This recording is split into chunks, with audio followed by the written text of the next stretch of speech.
एक समय की बात है। एक लड़का था। वह एक साहूकार के यहाँ काम करता था। उसका गुजारा मुश्किल से चलता था। वह रात को अपने लिए 4 रोटी बनाता और खाता। कई दिन से उसकी एक रोटी कोई चुरा कर ले जाता। एक दिन उसने देखा कि एक मोटा सा चूहा आता है और उसकी रोटी लेकर चला जाता है। उसने उसे रोका और कहा, मैं बड़ी मुश्किल से 4 रोटी कमा पाता हूँ। मैं आगे ही परेशान रहता हूँ। मेरी गरीबी कब दूर होगी और ऊपर से तुम मेरा 1 रोटी ले जाते हो। चूहा बोला, मैं तो अपनी किस्मत की खाता हूँ, और रही बात तुम्हारी परेशानी की तो उसका हल गौतम बुद्ध ही कर सकते हैं, परंतु वह बहुत दूर रहते हैं। लड़का बोला, अगर वह मेरी मुश्किल हल कर सके तो मैं दूर जाने को भी तैयार हूँ। अपनी समस्या का समाधान पाने के लिए वह साहूकार से कुछ दिनों की छुट्टी लेता है और महात्मा बुद्ध से मिलने के लिए निकल पड़ता है। चलते चलते रात हो जाती है। उसे रात रहने के लिए एक जगह चाहिए थी। उसने पास में ही एक हवेली देखी और हवेली का दरवाजा खटखटाया। हवेली से एक महिला बाहर आती है। वह लड़का उसको बताता है, मुझे महात्मा बुद्ध से मिलने जाना है और रास्ता बहुत लंबा है। क्या मैं यहाँ एक रात के लिए रुक सकता हूँ? हवेली की मालकिन बोली, हाँ तुम रुक सकते हो, लेकिन मेरी एक शर्त है। तुम्हें महात्मा बुद्ध से मेरा एक सवाल पूछना होगा। मेरी बेटी 20 साल की हो गई है, पर वह बोलती नहीं है। उनसे पूछना कि वह कब बोलेगी। लड़का बोला, ठीक है, मैं महात्मा बुद्ध से आपके प्रश्न का उत्तर पूछ दूंगा। एक रात वहां रहकर लड़का अगले दिन अपने सफर पर चल पड़ता है। आगे एक पर्वत और दुर्गम रास्ता था।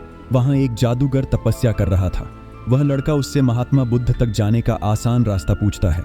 जादूगर कहता है कि मैं तुम्हें अपनी जादू की छड़ी से तुमको आगे नदी तक पहुंचा दूंगा, पर तुम्हें मेरा एक प्रश्न महात्मा बुद्ध से पूछना होगा। मैं 1000 साल से तपस्या कर रहा हूँ, मैं स्वर्ग कब जाऊंगा? लड़का उसकी बात मान लेता है और जादूगर उसे नदी तक पहुंचा देता है। नदी को पार करते ही बुद्ध का आश्रम था। वहां एक बड़ा सा कछुआ था। उस लड़के ने कछुआ से कहा, मुझे महात्मा बुद्ध के आश्रम तक जाना है, मुझे अपनी पीठ पर नदी पार करवा दो। कछुआ बोला, नदी तो मैं पार करवा दूंगा, परंतु तुम्हें महात्मा बुद्ध से मेरा एक प्रश्न पूछना होगा। मैं 500 साल से नदी में हूं, मैं ड्रैगन कब बनूंगा? लड़का कछुए की बात मान लेता है और वह नदी पार करवा देता है। वह महात्मा बुद्ध के आश्रम पहुंच जाता है। जब वह महात्मा बुद्ध से मिलता है तो कहता है कि मुझे आपसे अपने प्रश्नों के जवाब चाहिए।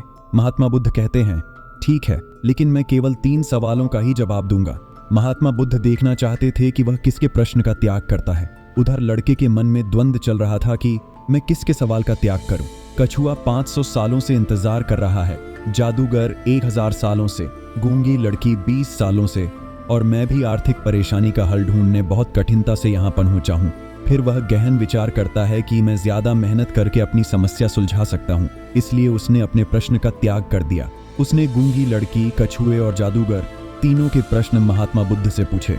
महात्मा बुद्ध से तीनों के प्रश्नों का जवाब लेकर वह वापस आ गया। सबसे पहले नदी तक पहुंचा तो उसे कछुआ मिला। कछुआ ने अपने सवाल का जवाब मांगा।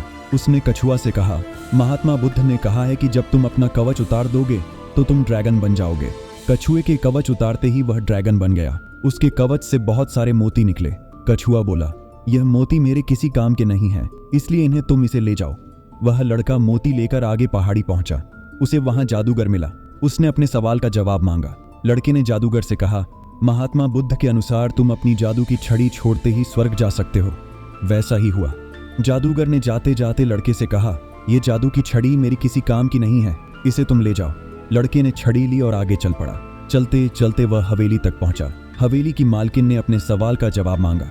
लड़का बोला कि आप अपनी बेटी की शादी करवा दीजिए, वह शादी करते ही बोलने लगेगी। हवेली की मालकिन बोली कि तुम महात्मा बुद्ध से उत्तर लाए हो, इसलिए तुम ही मेरी बेटी से शादी कर लो। लड़के और लड़की ने एक दूसरे को पसंद किया और उनकी शादी कर दी गई। शादी होते ही लड़की बोलने लग पड़ी। इस तरह लड़के ने 3 लोगों की मुश्किलों को देखकर अपने सवाल का त्याग किया। उसे त्याग के फल में मोती के रूप में पैसा, छड़ी के रूप में शक्ति और एक रुपयावान पत्नी मिल गई। ये कहानी हमें बताती है कि किसी की मदद के लिए ज्यादा साधनों की जरूरत नहीं होती और त्याग का